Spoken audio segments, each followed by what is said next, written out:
Hello, my little subjects. My name's King Wolfowl, and welcome to my recap and thoughts for WrestleMania Night 2.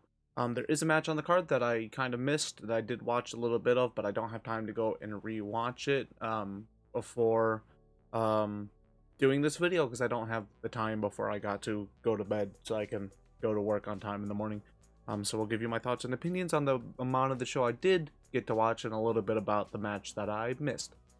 So we open up the night with Omos and Lesnar. Um, it was a Lesnar match. It was fun. Omos getting a lot of offense in. Omos doing a lot about just kind of destroying Brock to begin with, and then Brock got some German suplexes. Went for an F5. Couldn't drop him with it because Omos big boy. And then finally hit Omos with an F5 to get the pin. And then Brock selling the damage Omos did to him after the match. Brock is such a good seller. Yeah, fun. It was a Lesnar match. I think it would have been cool to have Omos go over. However, I think making Brock win was the right call. You got to keep Brock strong, so when someone does beat him, it means more. And Brock's been losing a lot lately. I'm like 99% sure I predicted Brock in my video. If I didn't, then someone can correct me in the comments and let me know that I actually predicted Omos. But I'm pretty sure I predicted Brock to win, so that's one for me. The four-way tag match, really wish it would have lived up to yesterday's four-way tag match, because or the night one four-way tag match. This one kind of sucked. It was mostly the other three teams doing the work. So Shayna and Ronda versus Shotzi and Natty and Liv and Raquel and Chelsea Green and Sonya Deville. And it was mostly the other teams doing all the work, and then Shayna and Ronda coming in towards the end, and then Ronda tapping Shotzi out with the armbar. Not too much cool stuff happened that I can recall. I was watching this match while at work, so I was kind of seeing in between what was happening. Yeah, I kind of called Shayna and Ronda winning. There wasn't any way any of the other teams were winning, I don't think. And yeah, it looks like Shayna got hurt in this match, and that's part of the reason why they weren't really that involved. You could have called in Audible and had someone else win, but they'll probably go on to face the tag champs sooner rather than later, and we'll get new tag champs out of it. So it is what it is. Now here's where the show started getting good. All right, so the IC title match, IC triple threat, another match that I watched at work, so I missed some stuff. However, what I did see, I saw most of the match, and it was, holy crap, it was good. I know in an age where a lot of your big exciting matches are full of big crazy spots, Gunther, Sheamus, and Drew keep finding a way to stay over as heck by just beating the absolute piss out of each other, which is lovely to see. Especially knowing that Sheamus and Drew are really good friends in real life. I don't know how much Gunther fits into that friendship, but they all work really well together. It's a lot of people kicking out of stuff, people kicking out of bro kicks, kicking out of claymores, kicking out of power bombs. Insane match by three big dudes just kicking the crap out of each other. The match ended with Gunther powerbombing Sheamus onto Drew, and then powerbombing Drew and pinning Drew for the win. I think if you're gonna keep the belt on Gunther, might as well have him surpass the Honky Tonk Man's reign, and then have him drop the belt when he's ready to go for a world title. So I think as much as I wanted Sheamus to win, I think Gunther keeping the belt for now is a good choice, and it'll be fun to see where it goes. So at this point, I got off of work and tried to rush home before the next match started and ended, and did not make it. So the next match was Bianca versus Asuka. I'll have to go back and watch the full match. I only saw the tail end of this match, with Bianca winning after a KOD, and she's now 3-0 at WrestleMania. That's really good for her. I did see part of her entrance before I started driving home. It was really nice. It was a bunch of little girls doing the like ponytail dance and stuff with her, which was absolutely lovely. So I'm very happy. On one hand, I'm very happy to see Bianca doing so well, but on the other hand, I was also really hoping for Asuka to win. I think I predicted Asuka to win. And it's nice to see Bianca having a nice long reign. Although sometimes with those long reigns, you get people turning on her. I actually saw some people on Twitter comparing her to like John Cena. She like doesn't lose, and when she does, she immediately like wins against the person she lost against. Which I am not I am not opposed to her having a long John Cena like reign, but I know a lot of people out don't like those types of reigns and don't like those types of characters. I think Bianca's a phenomenal talent, and I'm glad to see where this goes. I don't know at this point who's gonna beat her unless someone comes up from NXT to beat her. I think the only person probably coming up anytime soon is Roxanne Perez. And I don't see Roxanne versus Bianca working unless you turn Bianca heel. Yeah, we'll see. I'll have to make sure I go rewatch that match because I guarantee it was really good. Out next, you had Miz and Snoop Dogg came out for the attendance announcement. Miz complained that Snoop Dogg put him in an impromptu match with Pat McAfee. And so Snoop said, okay, well, you're going to have another match. And out comes Shane goddamn McMahon. Shane McMahon, here comes the money, dollar, does the dance. And so he came down to the ring and he was like, all right, they're going to fight. And Shane and Miz, former tag team champion together, lest you forget.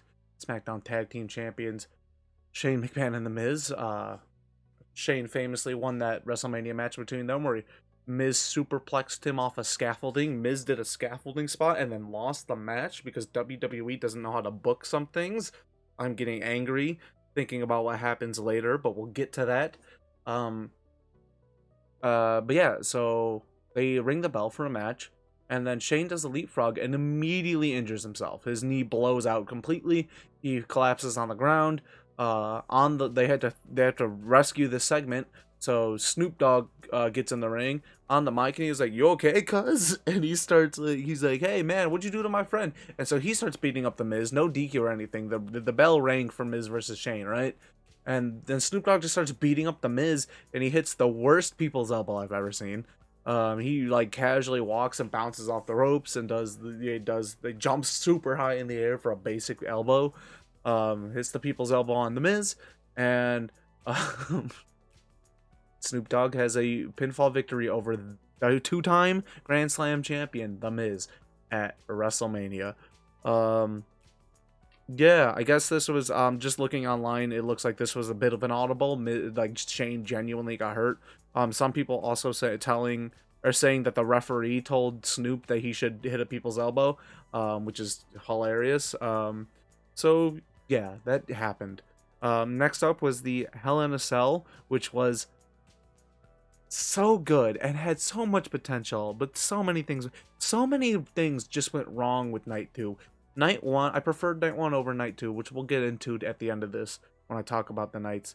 But night 1 was such a high where I was like, night 2 cannot ruin my perception of this WrestleMania. And then just things kept going wrong.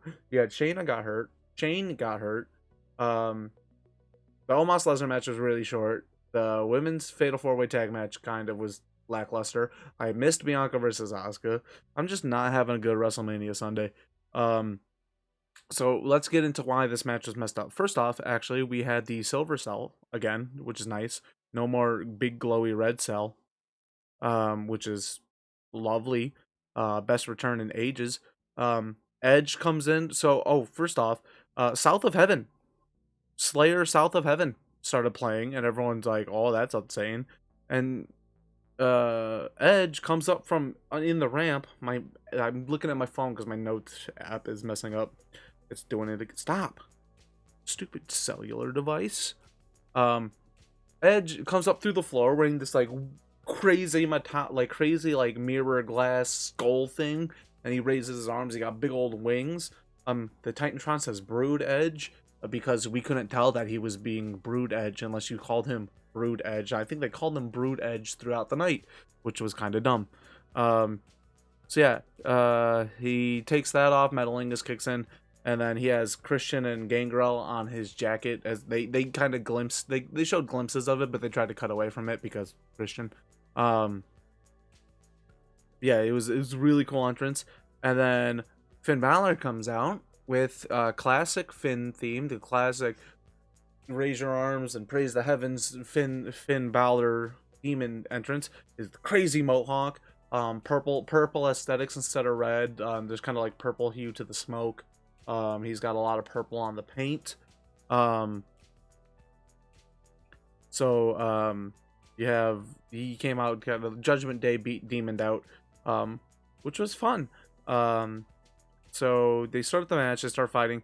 At one point, Finn has like a purple kendo stick, and they have like a purple and red kendo stick, and Edge locks him into the corner. Like, he beats him up so he's in the corner, and he sticks the kendo stick through the cell, so he's like trapped in the corner.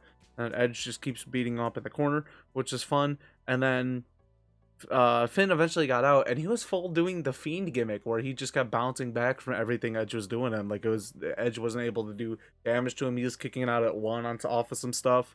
And then at one point, this is where things went wrong. So Edge throws a ladder at Finn. You see the ladder fully conk him in the head. Goes down, immediately rolls to the side.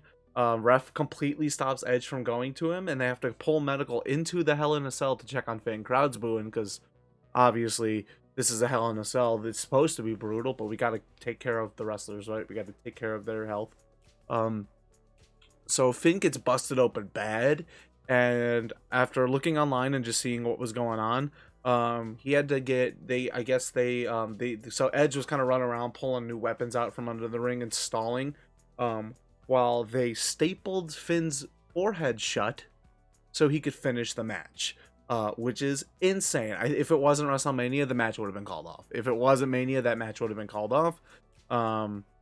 Finn, and then they go from that to a bunch of just big spots, stuff off of ladders, stuff through. At one point, Finn threw Edge onto a table, and he climbed this inside of the cell, and there was a little platform by like a camera, and he jumped off of that platform to do a coup de grace, and he just went straight through the table, and Edge moved, and that has to suck to take. You were jumping off of a platform into the ring onto your feet. That had to suck. That leads to a spear that Finn kicks out of, and then he gets concertoed for the win. It felt like after the skull spot, the match ended up going short. Because after this, there was the Hall of Fame showcase, there was an interview with Bianca, there was a bunch of video packages, including they just replayed Seth's entrance from night one. So I think this, the women's tag match, and the Shane segment probably all went short because of injury, which really sucks. But it is what it is. Overall, a very fun match. Overall, yeah, a very good match. Especially considering Finn got hurt, and they probably had to run it short. After that, like I said, you have the Hall of Fame showcase, some replays of Seth entrance, and then we get to Cody Rhodes versus Roman Reigns for the Uwu belt. Well, belts. You got a Cody Vader, tons of pyro, because it's Cody. Whole 81,000 people singing Kingdom.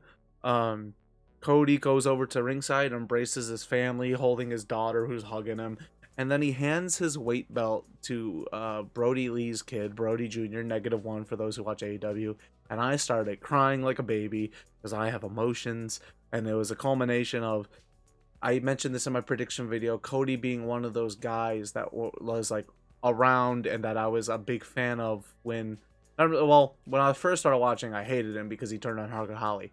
But like, he was one of those guys that was like one of the mid-card should break out guys when I was at my most like religious fandom for I almost said Kingdom Hearts for some reason.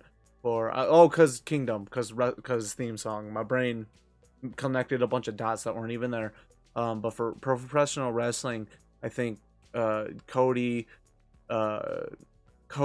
The Miz, Zack Ryder, Drew McIntyre, those were some of the guys that were like upper mid-card guys, Dolph Ziggler, when I was watching, and those are the underdog type guys that you could get behind when I was first starting to get like super into wrestling, between like the WrestleMania 24 was my first WrestleMania, so 2008 to like 2012-ish. Actually, Cody, the Stardust gimmick is one of the things that made me stop watching wrestling so religiously, because I was so upset that they could do that to Cody Rhodes. I'm a huge Cody Rhodes fan. I have been for a very long time. So a combination of seeing him in the main event of Mania, him embracing his family at ringside, the crowd going insane for him handing his weight belt to Brody Lee's kid, I started crying, and then the match happened. Um, so Roman got a full final boss entrance, a bunch of pianos on the stage, people playing on big old piano entrance before he enters. I think I think I saw online, I think Brian Alvarez posted it was like almost 8 minutes for his full entrance, which I think is the longest entrance in WrestleMania history. He was like caressing the stupid. Listen here, camera. You're gonna cooperate. You're gonna cooperate because I don't have time to re-record this, so you're gonna have to cooperate for another like couple minutes, okay?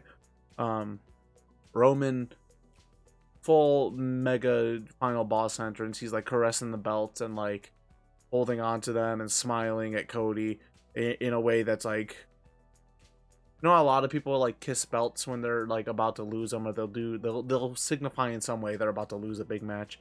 Ric Flair famously would wear red when he was going to lose a big match. It just felt right. Everything felt right going into this. Towards the beginning of the match, Solo kept interfering. Solo Sikoa kept interfering. And eventually he took the weight belt from Brody Jr. and smacked Cody with it, and the ref heard it. So the ref was like, "You get out of here. You suck." At one point, Cody broke out of the guillotine, which I think commentary said was the first time anyone's ever slipped out of the guillotine. I think people have broken it by like running him into the corners, but Cody has become, I believe, the first person to actually get out of the guillotine without having to do that. We got a rough bump and the Usos attacking. Sami and Kevin come in to fight them off. Roman eats a stunner and a haluva kick. Cody very, very slowly gets the cover. Ref gets back in. 1, 2. Roman kicks out at the very last second. Cody reversed a Superman punch with a flip-flop fly and a bionic elbow. He gets the bionic elbow, hits 2 crossroads. The ref is distracted by Paul Heyman. He backs up too close to the corner. Solo Sikoa hits him with the Samoan spike. He came back out in a hoodie so the ref wouldn't notice him. Roman hits a spear and pins Cody Rhodes to retain the championship in what is potentially the biggest misstep WWE has had in a long time. You're on the verge of having your new John Cena megastar. Everyone loves him. He's your top merch seller. It's WrestleMania. The story is there. And you just don't pull the trigger. And I don't know why. And I should be feeling like, oh my god, let's see where this goes. I'm just feeling anger. Like, finishes like this, like, when he beat Drew, the idea was, well, he'll drop the belt to Cody at Mania, so it's okay. And then he beat Sami, and we were like, but he'll drop the belt to Cody at Mania, so we're okay with him beating Sami. And now here we are. And he beat Cody. Where do we go from here? WWE literally had their next top guy right there. And they just threw it away. And I get the idea of trains and why they're important, but they always seem to pop up when I'm recording and never when I'm not. I get the idea of having Roman Reigns break that 1,000-day mark, and whoever beats him is going to be a huge star. But will it be worth it to have thrown away this moment for Cody Rhodes?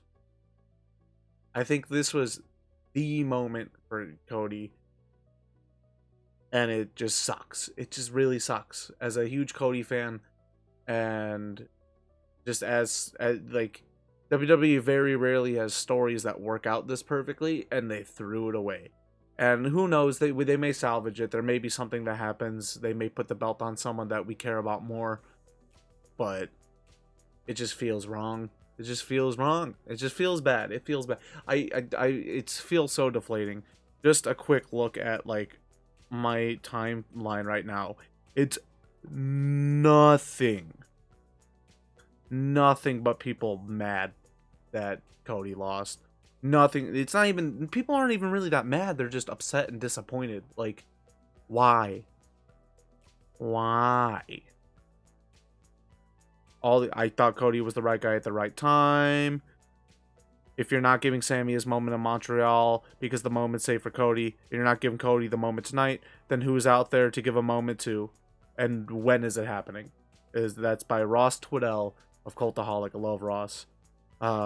He predicts maybe Jay at SummerSlam, and maybe putting the belt on Jay would be fun and cool. But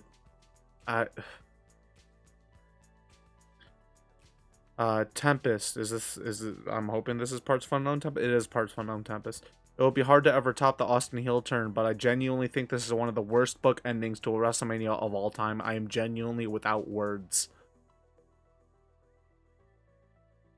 Wrestle Ops. They sacrificed Cody's moment for Roman Reigns to get that 1,000-day title run. Let's just keep looking through Twitter.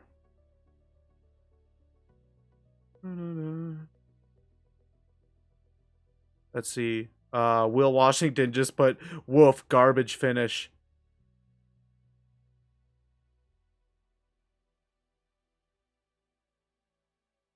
Let's see. It's everyone's just F that. There's a Chris Bay, a wrestler on the Indies, part of the Bullet Club. Just mood tonight with Gunther smoking, massive cigar. Let's see. I'm literally just gonna go through Twitter for a little bit and see all the people disappointed. Oh well, now here's people making fun of Shane McMahon, which don't make fun of people when they get hurt. That's so rude.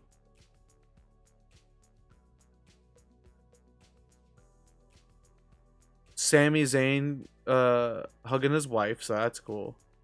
Chris Danker tweeted out, he was like, I want Cody to win, but I'm interested to see what happens if Roman loses.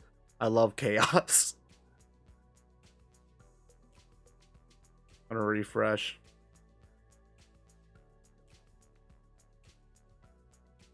Can some wrestle features? Can someone give me one valid reason why Cody shouldn't have won that match?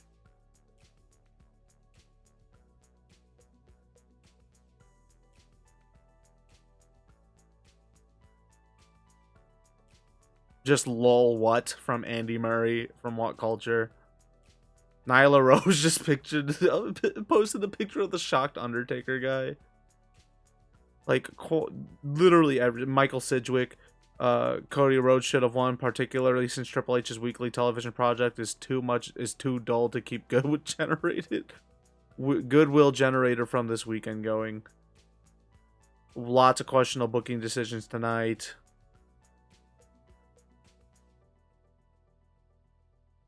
This is Pro Wrestling Finesse. WWE could have had their next mega babyface, and they've been searching for since John Cena crowned tonight, and they fumbled it. And I want you to know, I agree with every single one of these sentiments. Yeah, it's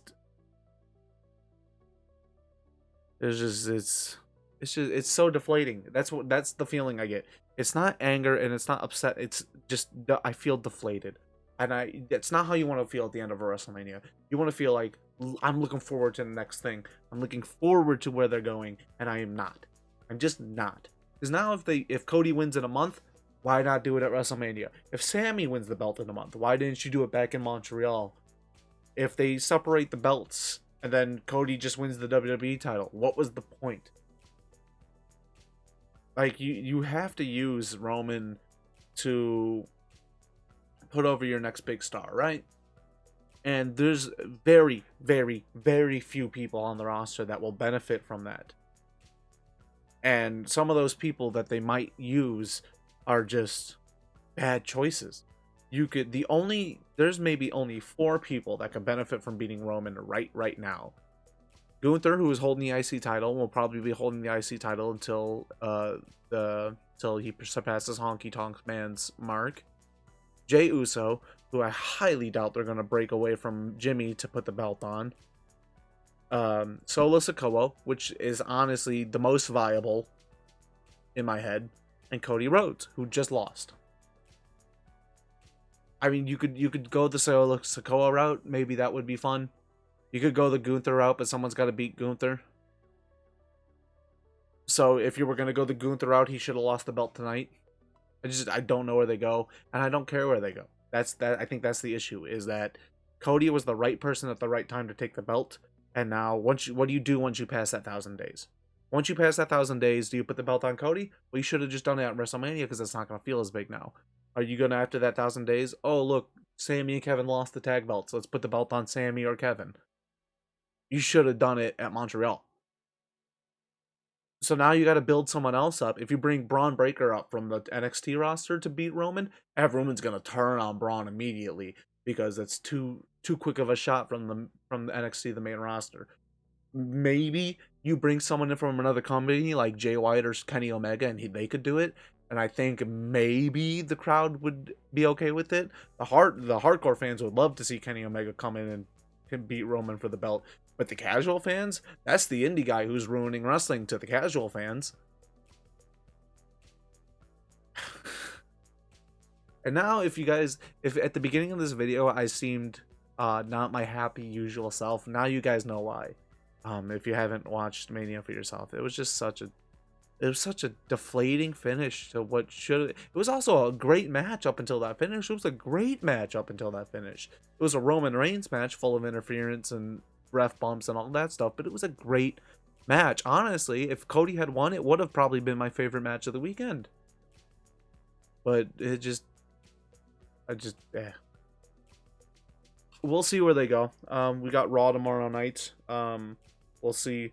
We'll see if what they do to salvage it. Maybe they'll try and run Cody Roman 2 at Backlash, and then from there, I don't know where you go, because Roman's, because that's another thing too. If you beat Roman at Backlash, then why didn't he lose at Mania? Because he's still not going to hit that 1,000 days. I think you have to go to, like 3 pay-per-views from now, ish, because he's at 930 days something. Let me see Roman's current reign count. Get it, Roman Reigns. Oh, my friend Jason messaged me. Let me see what he said. Starting tomorrow on Raw, the return of Stardust. Oh, no, thanks, Jason. I don't want to think about that. Let me see. Roman Reigns title reign. 945 days. So he would be at like 970 at Backlash. Ish, 97, like close to 970. So pay-per-view after that, maybe, if not pay-per-view after that. So maybe he'll drop it at SummerSlam to someone like Gunther. I don't know. I don't know where they're planning on going. But on some positives, if you're looking for some really fun wrestling over the weekend, my 3 favorite matches that you should go check out. Honorable mention to Bianca and Asuka, because without even seeing that match in its entirety, I guarantee it was great. The IC title match, the Grayson Waller versus Johnny Gargano on NXT Stand and Deliver, and Rhea Ripley versus Charlotte on night 1 are probably my 3 favorite matches of the weekend. Logan Paul versus Seth Rollins is up there as well, but my 3 favorite would be the SmackDown Women's title match, IC title match, and Gargano Grayson Waller. So if you have Peacock and you want to go watch some fun matches from the weekend, but you don't have time to watch all 3 of the shows, that's what I would recommend. Those are 3 matches I would recommend. Yeah, sorry to be so negative. I'm a huge Cody fan, and I thought this was the time to put the belt on him, and they didn't. So I'm very deflated and disappointed with WWE. I'm hoping they use Roman's. I'm really hoping they use Roman's title reign to boost someone soon, because they could always put the belt back on like Drew or Seth or Bobby Lashley, but I don't think any of them are going to benefit from it as much as Cody Rhodes would have, as much as Sami Zayn would have, as much as Kevin Owens would have, as much as Jey Uso could, as much as Solo Sikoa could. So you could, while those guys are always in the back pocket, you need a new star to take that belt, and it needs to be someone the crowd is behind. You can't make it a Seth Rollins, who is loved by the fans, but has been on the top of the mountain multiple times. Don't make it Braun Breaker, someone who you could shoot to the moon right away and the fans will turn on them because they don't want that as their guy. You gotta make it one of those handful of people that could still benefit from it without the crowd turning on them. Cody, Sammy, Kevin, Jey Uso, Solo Sikoa, or Gunther. Those are like your 6-ish people that I can think of right now that would benefit from beating Roman in a couple months' time. So we'll have to see. Us as wrestling fans, we're used to disappointment, and we're used to bouncing back from disappointment. So with all that being said, thank you guys so much for watching. Let me know your opinions and comments down below in the comment section. Let me know how you feel about the main event and whether you think there was a bad call by WWE. As of a few minutes ago, one of the things I saw on the Twitter feed was Sean Ross Sapp posted a poll asking if people thought Cody losing was or Roman's defending was the right decision, and over 60% of the answers were absolutely not.